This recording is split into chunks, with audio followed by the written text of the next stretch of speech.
Dame Pluie vient d'arroser les villes d'Ayos et de Niakokombo dans le département du Nyong et Fumu.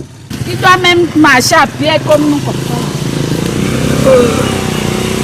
Parcourir la quarantaine de kilomètres qui séparent les deux arrondissements donne du fil à retordre aux usagers. Le transport sur la route, c'est difficile, c'est difficile.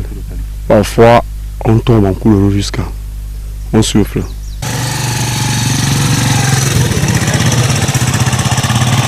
La chute des arbres n'est pas pour faciliter la mobilité des hommes et de leurs biens.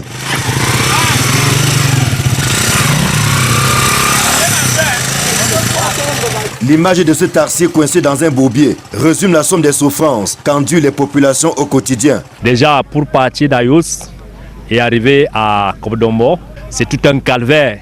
Pour un trajet de 39 km, il faut passer plus de 2 heures de temps, pratiquement 3 heures, lorsqu'il a déjà plu. La route est dans un état impraticable. L'état désastreux de cette route, qui dessert également la région de l'Est, a logiquement un impact sur le coût du transport. Le coût de transport va maintenant à 3 000 francs lorsque vous empruntez une moto et la voiture à 2 500. Déjà, les voitures ne supportent plus venir ici pour transporter ceux qui veulent se déplacer. C'est beaucoup plus avec les motos. Quelques voitures qui viennent pour essayer de faire le transport, ils font seulement un tour par jour, si on peut dire comme ça. Ils viennent en soirée pour repartir le matin. À l'enclavement s'ajoute l'absence de l'énergie électrique. Dans l'arrondissement de Niakokombo, chacun se débrouille avec les moyens de bord. C'est juste les plaques, les simples plaques pour électrifier la ville. Mais au niveau des domiciles, il n'y en a presque pas.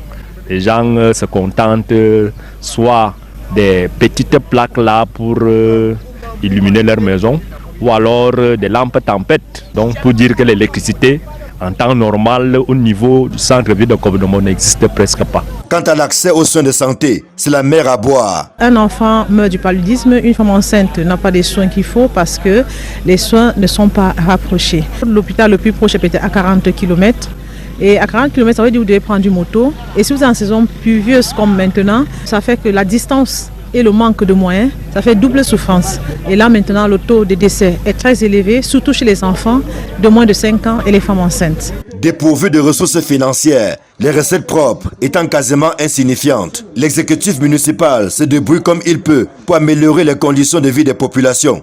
Nous avons saisi une société qui est en train de mener une exploitation forestière dans notre commune pour que cette société essaye de nous aider à réhabiliter ce tronçon de route qui est en état de dégradation très avancé. Nous venions d'attribuer un marché pour l'entretien routier des communes, dotation qui nous vient du ministère des Travaux publics, et nous sommes en négociation avec l'exécutif communal d'Ayos pour que nous travaillions ensemble pour réhabiliter les 35 km qui relient la ville d'Ayos à celle de Kobdombo.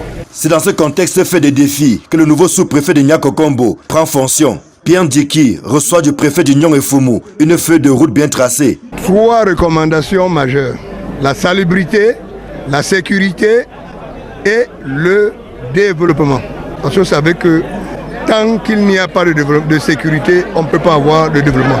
Un sous-préfet qui va réussir les 3 aspects-là a gagné le pari, parce que l'exécution des lois et règlements, tout le monde le sait. Nous lui avons dit de rester calme comme une tortue, parce qu'il venait d'arriver, et qu'il emboîte nos pas de développement que nous avons bien voulu commencer ici, parce que Kobdombo doit ressembler à toutes les villes du Cameroun d'ici à l'horizon 2035, comme l'a souvent dit son Excellence M. Paul Biya. Niakokombo, dont le chef-lieu est Kobdombo, fait partie des 5 arrondissements du département du Nyong et Fumu, dans la région du centre. Érigé en arrondissement en 2010, cet ancien district peine à prendre place à bord du train du développement.